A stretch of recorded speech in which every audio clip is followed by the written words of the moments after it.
donner mes petits conseils si vous voulez commencer le bullet journal parce que cette vidéo vous a plu et ça vous a donné envie de le faire. Donc conseil numéro 1 que vous ne pouvez pas éviter. Vous êtes obligé de le faire, vous êtes obligé. C'est acheter un bullet journal. Donc un bullet journal, ce n'est pas difficile à trouver. Moi, je vous ai dit le mien, je l'ai acheté chez Emma. Il n'était pas cher, il m'a coûté 5 €. En plus, il est joli, il a des différentes coloris. Si vous allez chez Emma, la plupart du temps, vous allez les trouver. Il y a écrit bullet journal dessus, pas forcément, mais bon.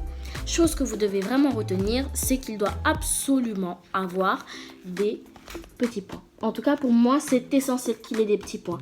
Parce que s'il n'a pas des petits points, les lignes, je n'aime vraiment pas. Enfin, ça dépend vraiment de ce que vous préférez, mais vraiment, moi, je trouve que c'est mieux avec les petits points. Mais faites-le comme vous le sentez. Donc, voilà. Sinon aussi, vous avez l'option du Archer & Olive, mais qui est un plus gros investissement. Et dedans, vous pourrez vraiment faire de la peinture, etc. Et ils sont vraiment jolis, avec des pages épaisses. Et c'est pas que je dis que dans le Emma on peut pas le faire, mais c'est à dire qu'en fait si vous aimez pas que vos trucs traversent comme ici, si vous aimez pas que vos trucs traversent la page, etc., je vous déconseille. Si vous voulez pas que ça traverse de cette façon là, voilà, prenez quand même un Emma. Moi je colle les pages, genre je saute une page à chaque fois et je colle les pages pour pas qu'on voit que ça a traversé. Et c'est une option aussi, et moi j'aime bien le faire. Je trouve que ça fait des pages plus épaisses et plus jolies. Donc voilà.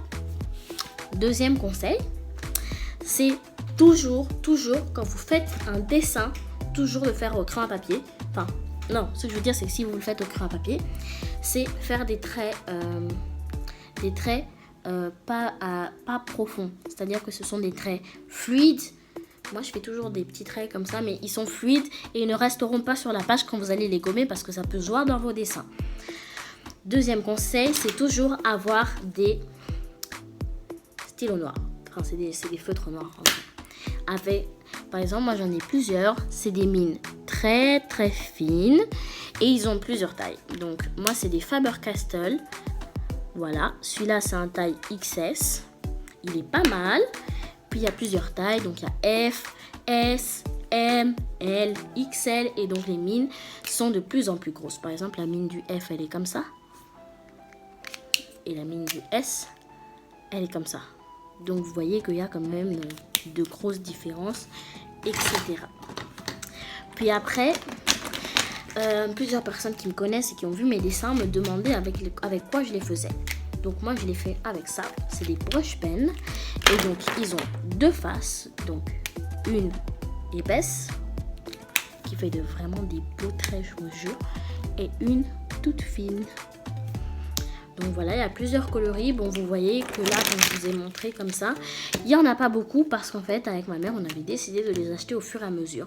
Parce qu'on trouvait que vraiment acheter toutes les couleurs d'un coup et qu'on se rende compte que la moitié des couleurs ne sont pas utilisées, ce serait vraiment un coût qui ne servira à rien.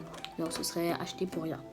Et aussi, j'utilise des zébras. Donc là, je vous ai montré les couleurs les plus flashy que j'ai, mais j'en ai plusieurs. Donc voilà, c'est des zébras, il y a plusieurs coloris et ils ont des mines assez épaisses.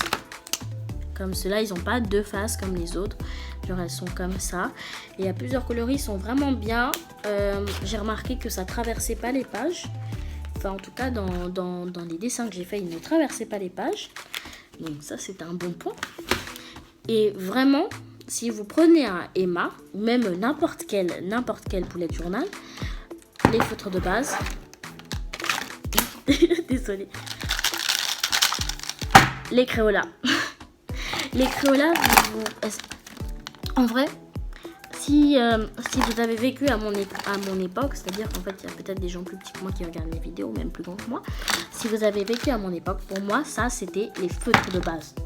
Genre, dans ma trousse, les Crayolas, j'en avais 400. Genre, vous voyez ça ? C'est des Crayolas que j'avais depuis... Bon, ma mère, elle en a racheté parce que... Vous voyez, il y en a toujours plein qui sont écrasés comme ça, etc. Parce que j'avais pété les mines. Bref, en gros, c'est vraiment la base des bases pour le dessin. Et c'est vraiment très, très utile. Ça a de bonnes mines. Et vraiment, les Crayolas, j'aurais jamais pensé que ça rendait cet effet pour le bullet journal. Voilà, c'est vraiment des bonnes mines. C'est sympa. Il y a beaucoup de coloris. Genre là, il y a 400 bleus. Donc voilà, c'est vraiment bien. Bon, aussi les feutres de base, juste pour dire, en primaire c'était aussi ceux-là, mais vous voyez quoi. Et donc ils sont vraiment tous très bien et ils sont très pratiques et c'est vraiment très serviable. Et ma mère aussi, elle utilise ceux-là. Mais bon, ça c'est ses feutres de dessin pour Archie, pour ses projets, mais c'est vraiment utile, mais ça traverse beaucoup les pages. Même le Archer and Olive ne résiste pas à ça, parce que je crois que c'est de l'encre, mais genre c'est de l'encre, vous voyez, ça a l'odeur du dissolvant, donc je sais plus c'est quoi le truc chimique qu'il y a dedans, mais voilà. Donc c'est vraiment... Bon, bah j'espère que cette vidéo vous aura plu. J'ai beaucoup aimé la faire parce que ça faisait longtemps que je voulais quand même présenter un peu le bullet journal, mais bon, grâce à mon amie, elle se reconnaîtra quand même. Bisous Eva.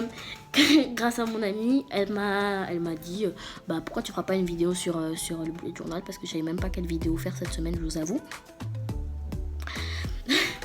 Donc voilà. Et bah, j'espère que cette vidéo vous aura plu encore une fois. Et on se voit mercredi prochain.